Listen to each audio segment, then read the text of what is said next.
খুবই রাজনীতি করছে যে আমাদের বিগত দিনের লোকজনকে ছাঁটাই করে কিছু টাকা পয়সা পেয়ে তাদের এন্ট্রি করবো। এইসব লোকজন আমাদের থেকে ছাত্রলীগ কর্তৃক এবং যুবলীগ ঢাকা নেতা কর্তৃক আমাদের ছাত্রদের গত দিন যদি ভুলে যান তাহলে কিন্তু চলবে না।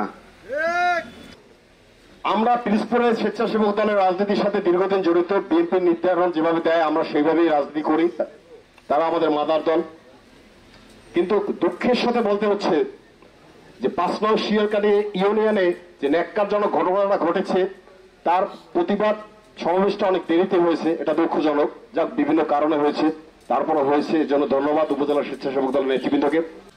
আমরা একটি বিক্ষোভ সমাবেশ করেছিলাম যেদিন এই শিয়ালকাঠিতে বাংলাদেশ জাতীয়তাবাদী ছাত্র দলের নেতৃবৃন্দকে এবং স্বেচ্ছাসেবক দলের নেতৃবৃন্দকে কুপিয়ে আহত করেছিল, তারই প্রতিবাদে এরপর ছাত্র দলের পক্ষ থেকে এখানে মানববন্ধন হয়েছে। আজকে স্বেচ্ছাসেবক দলের পক্ষ থেকে আজকে বিক্ষোভ সমাবেশ। সম্পাদক, অন্যান্য নেতৃবৃন্দ, কাউখালীর অন্যান্য নেতৃবৃন্দ, সবাইকে আমার সংগ্রামের শুভেচ্ছা। অতিথিবৃন্দ সবাইকে আমার ওদিনকার প্রোগ্রামটা ক্যান্সেল করে আজকে যার জন্য প্রোগ্রামটা এলো, এই জন্য আমি একটু আগে যেতে চাই। উপস্থিত প্রধান বক্তা বাংলাদেশ জাতীয়তাবাদী স্বেচ্ছাসেবক দলের দিন পর্যন্ত অনেক বছর পর্যন্ত দেখে আসছি সেই মনুজ্জামান মনে যে 10 বছরে বিএনপির একজন প্রতিনিধি হিসাবে আমি চেয়ারম্যান হয়েছি।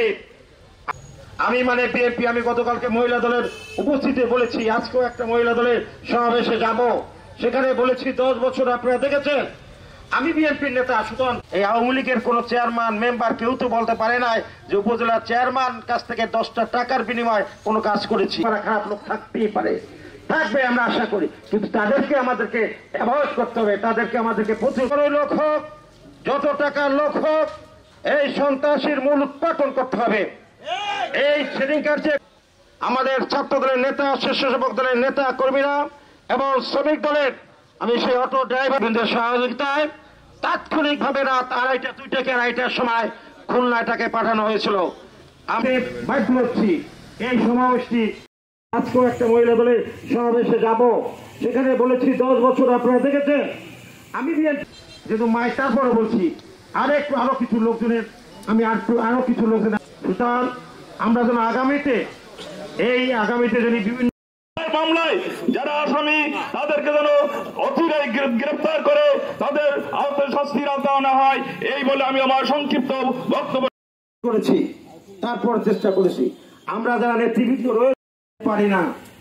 আমি আজকে যে উদ্দেশ্যে এই বিক্ষোভ সমাবেশ, কিন্তু তাদেরকে আমাদেরকে অ্যাভয়েড করতে হবে, তাদের এই সন্ত্রাসীর মূল উৎপাটন করতে হবে। এই